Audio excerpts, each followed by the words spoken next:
রদ বিক্রিতে পড়েছে ভাটা। বেশ কয়েক বছর ধরে বাজারে রদ বিক্রি একদম নেই বললেই চলে।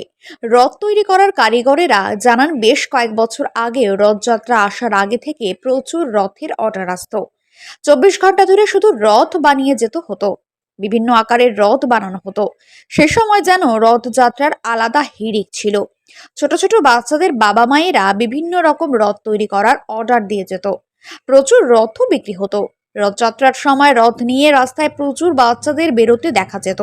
এখন সেই সব দৃশ্য বিরল।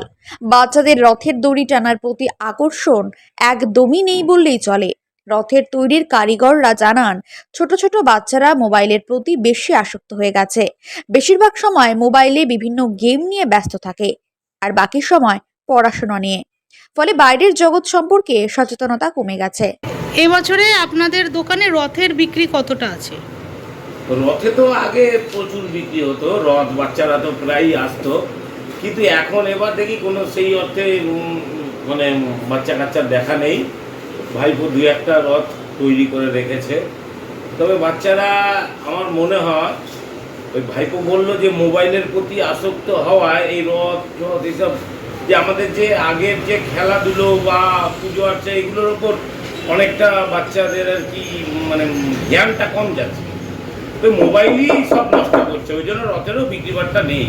দুটো তিনটে রথ তো পড়েই আছে, এই ঘরে রয়েছে, পাশের ঘরে রয়েছে, নান্দার ঘরে রয়েছে, সবই রথ রয়েছে, বেচাকেনা নেই।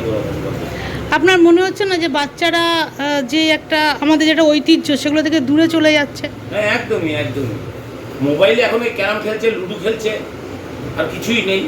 সেই অর্থে আগে যেমন আমরা ছোটাছুটি করতাম, তারপর অনেক রকম খেলা ছিল, তখনকার নামগুলোও ভুলে গেছি এখন। যে যেমন ওই পিকটপ ছিল, গাদি ছিল, ওগুলো তো নেই এখন। এখনকার কেউ খেলেই না ওই ছোটাছুটি।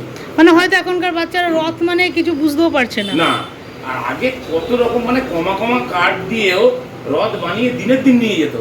আর এখন রথের কোনো চারই নেই, যে রথ নেবে, রথ পড়েই আছে। মানে জিনিসটাকে হয়তো বুঝতে পারছে না। হ্যাঁ, একদম।